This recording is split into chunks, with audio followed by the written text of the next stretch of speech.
Assalamualaikum warahmatullahi wabarakatuh. Halo sahabat RSMY dimanapun berada. Senang sekali dapat berjumpa dalam program edukasi Ngobras, Ngobrol Asik Sehat bersama saya Asti Mariansari.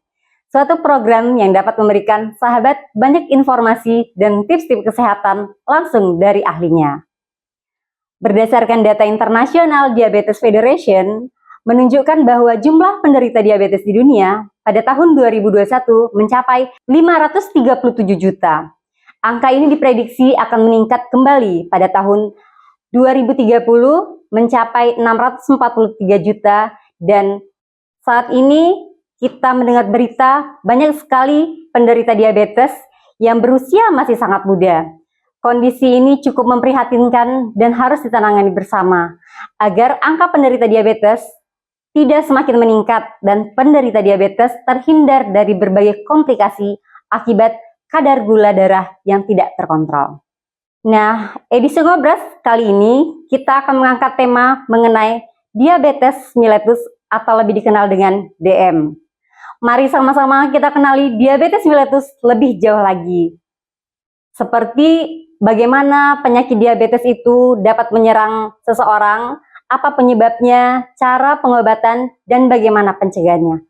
Nah, untuk itu, di sebelah kanan saya telah hadir seorang dokter spesialis penyakit dalam di RSUD Dr. M. Yunus, yaitu Dr. Doni Irawan.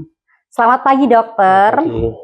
Apa kabarnya, dokter, hari ini? Sehat. Alhamdulillah. Sebelum kita ngobrol lebih jauh, tidak bosan-bosan, saya mengingatkan kembali kepada sahabat RSMY untuk subscribe channel YouTube di @pkrsrsmy. Yuk segera subscribe.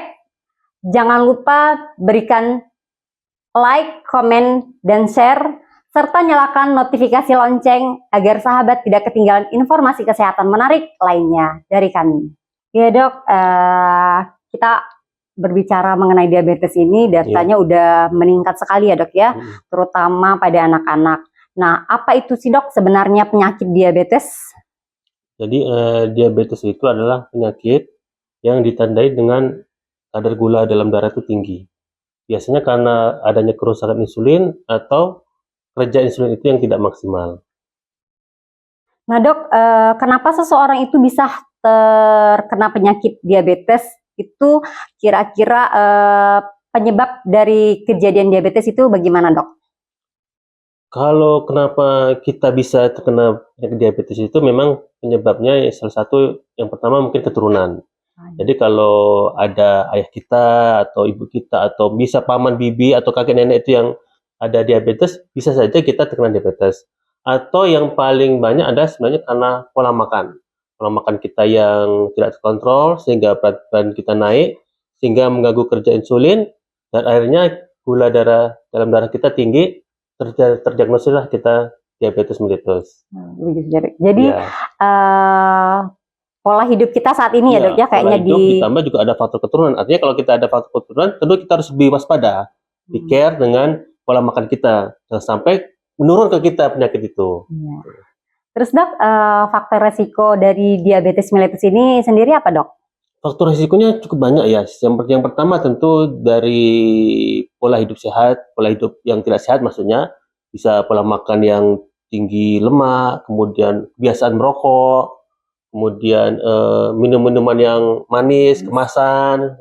Sekarang kan udah banyak minuman kemasan kan, seperti apa yang dijual-jual itu, boba, kopi-kopi ya gitu kan. Itu kalau kita setiap hari minum itu juga sebagai faktor risiko untuk terjadinya kencing manis. Dan itu juga sebenarnya faktor keturunan, bukan keturunan juga faktor umur. Ya kita tidak bisa mengingkari dengan bertambahnya umur, tentu organ-organ dalam tubuh kita juga fungsinya juga menurun. Nah, salah satunya pankreas. Nah, pankreas produksi utamanya kan insulin. Kalau kita perjalanan umur lansia, tentu produksi pankreas menurun, insulin menurun sehingga kadar gula dalam darah tinggi juga.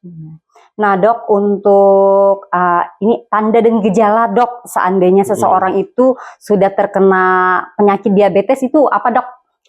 Kadang-kadang gejalanya tidak khas ya, seperti misalnya penurunan berat badan. Kita kan agak mungkin, kenapa kok berat badan kita turun terus? Padahal kita nggak ada batu, nggak ada infeksi sebelum, nggak ada infeksi, nggak ada, ya pokoknya sehat-sehat saja. Tapi ternyata berat badan kita turun.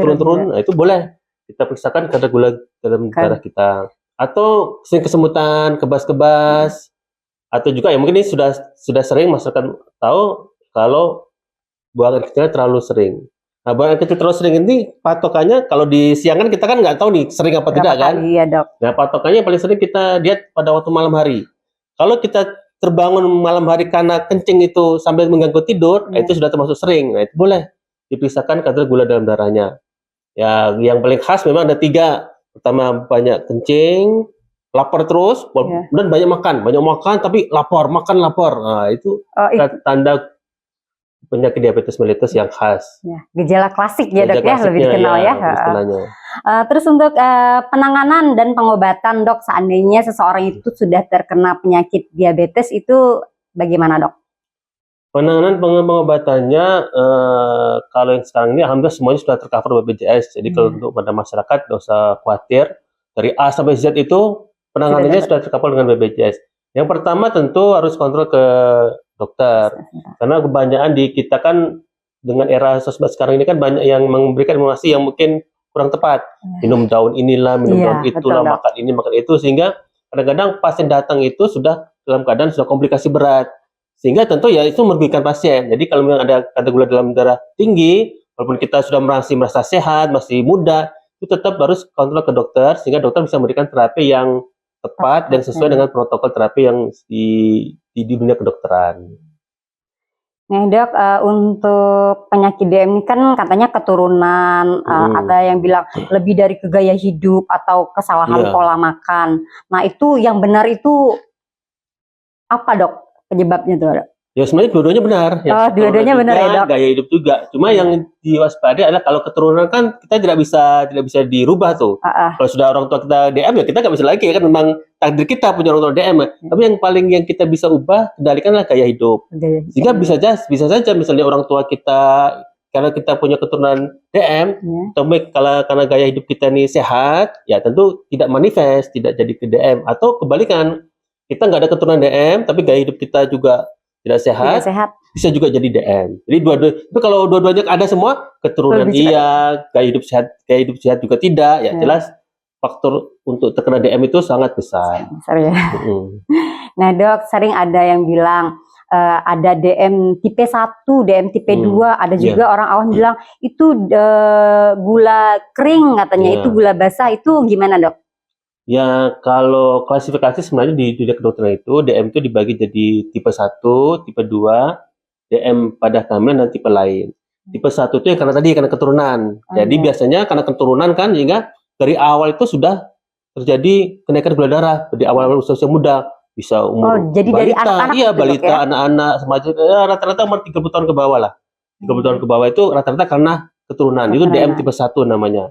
DM tipe 2 itu kebanyakan karena umur dan gaya hidup. Nah, maka sering terjadi di usia-usia pertengahan, 50 tahun ke atas.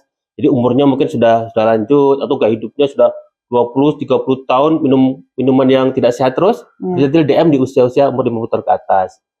Itu DM tipe 1, DM 2. Ada lagi klasifikasinya DM pada saat hamil. Jadi pada saat hamil dia DM. Pada saat sudah habis melahirkan, normal lagi. Nah, berarti setiap hamil dia DM gestasional, DM hamil. Dan terakhir ada DM tipe lain.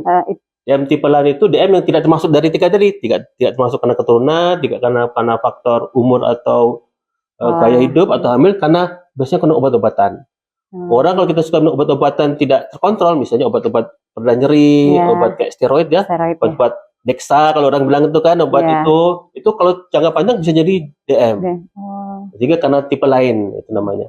Nah kalau yang DM tipe kering basah sebenarnya itu klasifikasi orang awam ya, karena intinya gini, kalau DM nggak ada luka, artinya nggak ada yang bernanah-nanah, itu ya kering. Tapi kalau ada yang luka nggak sembuh-sembuh, karena basah ya tipe basah. Itu ya sebenarnya itu dari orang kebanyakan aja.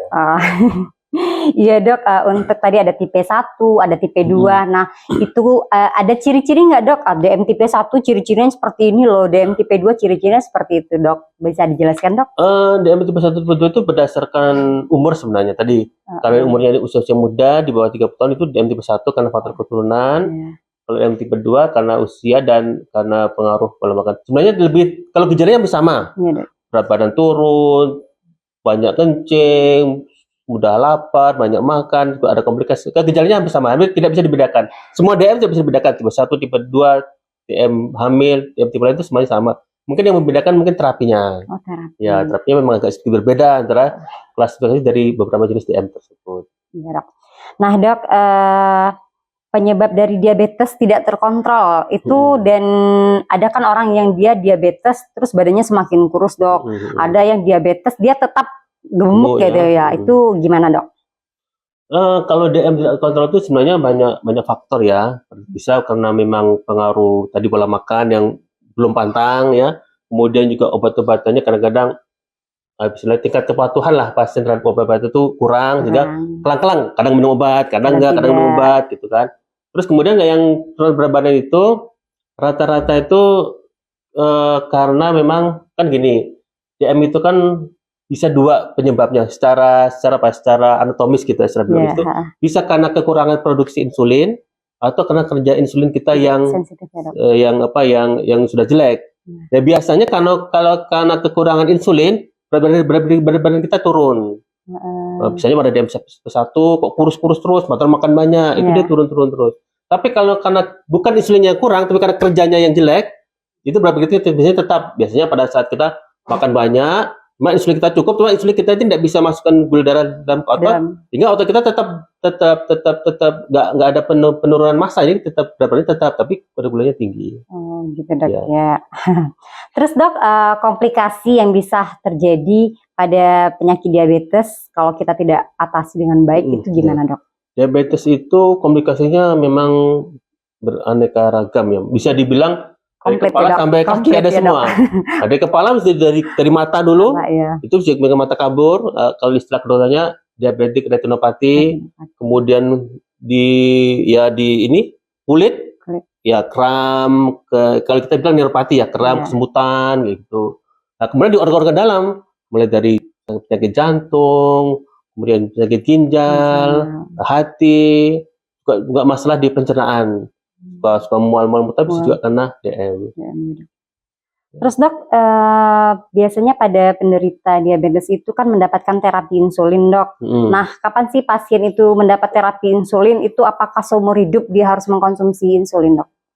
Yang pertama kita klasifikasikan dulu. Kalau DM tipe 1 yang tadi kan karena keturunan tadi memang itu harus pakai insulin. Seumur hidup ya, Dok? Iya, karena keturunan itu sehingga pankreas sendiri itu tidak bisa produksi insulin dengan cukup. Sehingga ya tentu harus substitusi insulin dari luar. Jadi kalau anak-anak remaja itu biasanya dia pakai insulin. Kemudian yang DM yang karena hamil itu pakai insulin karena dengan oral tidak boleh. Nah, jadi dengan hamil atau dengan tipe lain tadi juga dengan insulin. Nah, yang bisa ada pilihan antara insulin atau obat tablet itu dengan tipe yang kedua tadi. Bisa karena gaya hidup yang tidak sehat, atau karena faktor umur, usia itu memang ada pilihan mau insulin atau mau obat oral. Nah, kapan insulinnya sebenarnya? Yang pertama bisa kita lihat kan dilihat per kasus ya, tidak semua kasus. Kadang ada pasien yang lebih nyaman dengan insulin, ada yang pasien yang lebih nyaman dengan oral. Itu dilihat per kasusnya. Sehingga yang penting masyarakat ada pilihan lah. Kalau yang DM tipe 2 itu bisa pakai oral, bisa pakai insulin. Jadi nggak sama ya, Dok, setiap pasien? Beda, bisa. Bahkan mungkin umur yang sama, kasus yang sama, di daerah yang sama mungkin beda-beda gitu ya. Kita seperti obat sakit kepala lah. Yang satu suka obat X, yang satu suka obat Y gitu kan. Padahal sama-sama isinya padahal. Ya, gitu. Nah, Dok, bagaimana orang dengan DM itu tahu bahwa diabetes yang dia alami itu pengobatannya terkontrol dan tidak terkontrol? Bagaimana, Dok? Tentu kalau standar dari pasien sendiri tentu dari klinis ya, dari apa yang pasien rasakan ya. Biasanya pasien itu kadang-kadang sudah ngerti, tanpa kita cek, Dok, gula darah saya naik nih. Kenapa Bapak Ibu? Karena saya malam-malam banyak kencing, ada tahu, atau saya lemes sekali dong. Ini dia sudah kadang udah feeling, ini kalau lemes terus nih gula darah tinggi gitu, atau matanya makin kabur tinggi. Tapi yang paling bagus tentu harus di center di kesehatan, karena ada hasil labor yang istilahnya objektif lah untuk menilai apakah gula darah kita ini terkontrol atau tidak kontrol. Ya tadi tentu dengan cek gula darah, gula darah puasa atau gula darah habis makan, buat cek kadar kolesterolnya, kadar tensinya, sehingga kita tahu kalau semuanya terkontrol berarti kendali gula darah kita ya baik. Nah dok, saat ini lagi marak pemberitaan diabetes pada anak ya dok ya, cukup banyak. Nah jadi untuk bagaimana solusi dok cara mengatasi penyakit diabetes supaya jangan terjadi pada anak-anak kita yang usia muda dok? Ya, kalau memang kalau anak-anak ya, kalau anak-anak di bawah 17 tahun, artinya masih masa tumbuh kembang itu sudah terdiagnosis DM, biasanya itu memang karena faktor keturunan. Kalau faktor keturunan tentu tidak bisa dihindari karena memang sudah turun ya. Tentu terapinya yang paling penting ada kendali gula darahnya sehingga tidak menimbulkan komplikasi. Kalau misalnya usia muda, misalnya umur 20 tahun ke atas, 30 tahun itu harus diimbangi dengan gaya hidup sehat. Kita kan anak-anak kita ini kan mungkin dari SD ya, SD SMP itu kan dari bekalnya saja mungkin beda gitu kan. Mungkin kalau kita dulu kan bekalnya memang nasi benar.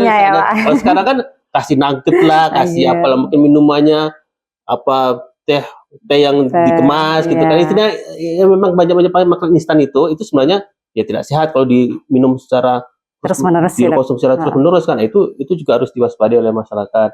Hingga ya kemudian jajanan kita lihat anak kita itu kan harus berikan edukasi lah ya.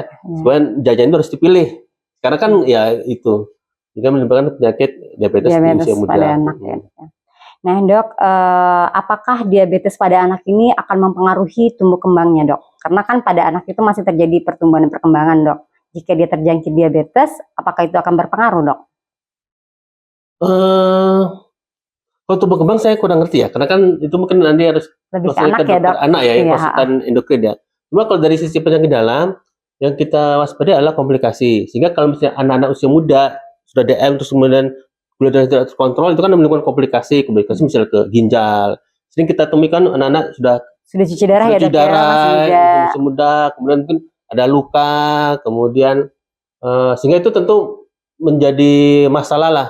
Ya tentu dari sisi gizi segala macam kan tumbuh kembangnya terganggu.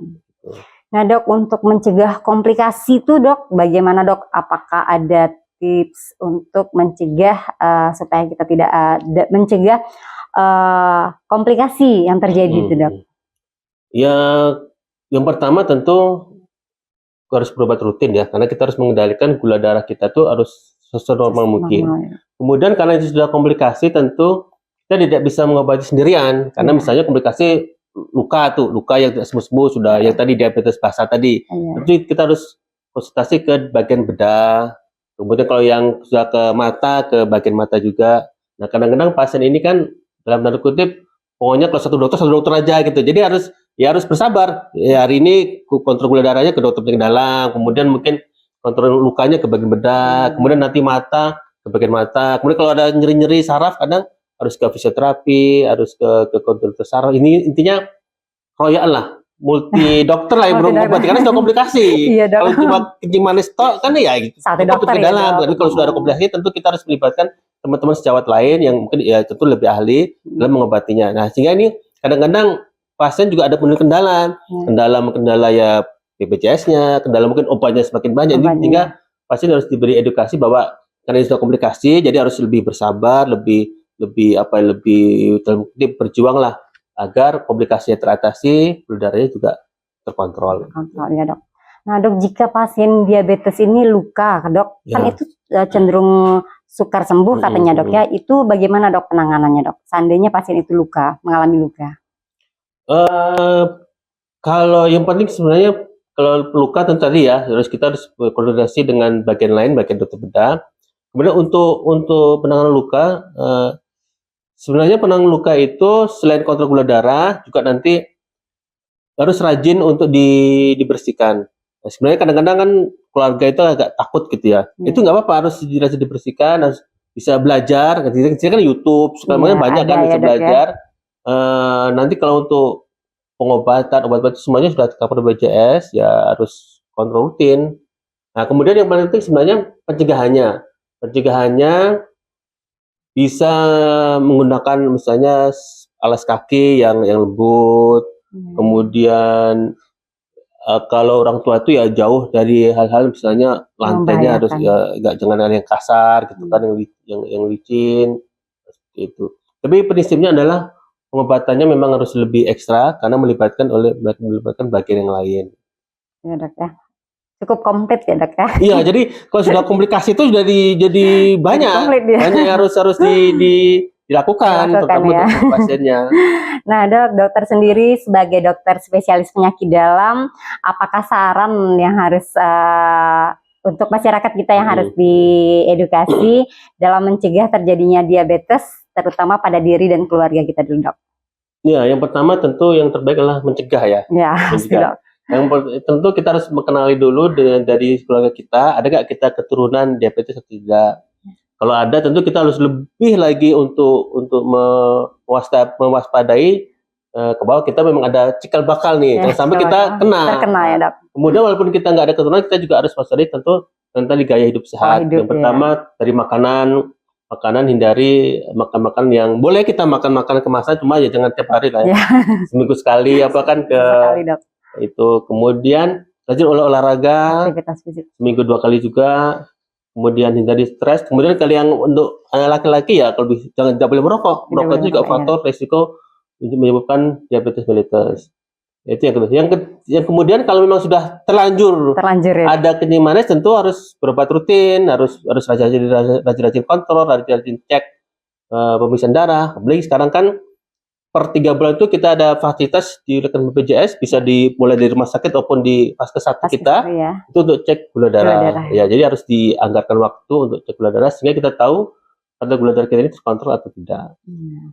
Nah dok, pesan kepada masyarakat tentang DM dok, silahkan untuk menyampaikan closing statementnya dok, agar masyarakat kita hidup sehat dan terhindar dari diabetes dok. Masyarakat penyandang diabetes mellitus, prinsipnya adalah walaupun kita sudah kena diabetes mellitus, yang pertama tentu tidak boleh bosan-bosan untuk berobat rutin, konsultasikan apa masalahnya kepada dokter, kemudian tetap makanan yang bergizi, makanan yang seimbang, cuma hindari saja makan makanan yang misalnya yang kemasan, yang banyak kandung manis. Kemudian yang penting pengobatan harus rutin, bisa dengan oral, bisa dengan insulin. Nanti kalau misalnya ada kendala, dok dengan oral mual ya, nanti konsultasikan ke dokter, insya Allah dikasih pengobatan yang cocok. Karena setiap pasien itu beda-beda pengobatannya. Mungkin itu. Baiklah, mungkin dapat kita simpulkan dari dialog kita bersama Dr. Doni Irawan, spesialis penyakit dalam, bahwa untuk menghindari diri sendiri dan keluarga dari diabetes, tetap hidup sehat, teratur ya dok, teratur melaksanakan aktivitas fisik seperti olahraga dan menghindari makanan-makanan yang tidak sehat. Mungkin masyarakat bisa buka YouTube ya dok ya, apa sih makanan sehat, makanan yang tidak sehat yang harus dihindari. Demikianlah perjumpaan kita dalam edukasi Ngobras, ngobrol asik sehat. Akhirnya saya Asih Mariansari mengucapkan terima kasih atas perhatiannya. Nantikan program edukasi Ngobras di sesi selanjutnya dengan tema yang berbeda. Tetap semangat, jaga kesehatan, sampai jumpa. Salam sehat.